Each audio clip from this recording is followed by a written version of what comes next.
तिकडे हंबरडा मोर्चा काढून बऱ्यापैकी पुन्हा एकदा सरकारवर टीका केली. आमचं लक्ष असेल, मदत नाही मिळालं तर आम्ही पुन्हा रस्त्यावर उतरू. चला, हे त्यांनी म्हटलं मला मान्य आहे, फार चांगलं आहे, हे विरोधी पक्षाचं काम आहे. भाई याचा अर्थ मदत मिळणार आहे याच्यावर त्यांचा विश्वास आहे. आम्ही जी मदत केली ती पण त्यांना मान्य आहे. आता त्यांचं म्हणणं एवढंच आहे की जर नाही मिळाली तर रस्त्यावर उतरू. आम्ही उद्धवजीला रस्त्यावर उतरू देणार नाही, आम्ही मदत नीट देऊ. तिकडे हंबरडा मोर्चा काढून बऱ्यापैकी पुन्हा एकदा सरकारवर टीका केली. आमचं लक्ष असेल, मदत नाही मिळालं तर आम्ही पुन्हा रस्त्यावर उतरू. चला, हे त्यांनी म्हटलं मला मान्य आहे, फार चांगलं आहे, हे विरोधी पक्षाचं काम आहे.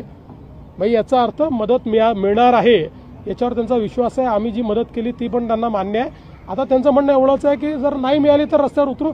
आम्ही उद्धवजीला रस्त्यावर उतरू देणार नाही, आम्ही मदत नीट देऊ. तिकडे हंबरडा मोर्चा काढून बऱ्यापैकी पुन्हा एकदा सरकारवर टीका केली. आमचं लक्ष असेल, मदत नाही मिळालं तर आम्ही पुन्हा रस्त्यावर उतरू. चला, हे त्यांनी म्हटलं मला मान्य आहे, फार चांगलं आहे, हे विरोधी पक्षाचं काम आहे. भाई याचा अर्थ मदत मिळणार आहे याच्यावर त्यांचा विश्वास आहे. आम्ही जी मदत केली ती पण त्यांना मान्य आहे. आता त्यांचं म्हणणं एवढंच आहे की जर नाही मिळाली तर रस्त्यावर उतरू. आम्ही उद्धवजीला रस्त्यावर उतरू देणार नाही, आम्ही मदत नीट देऊ.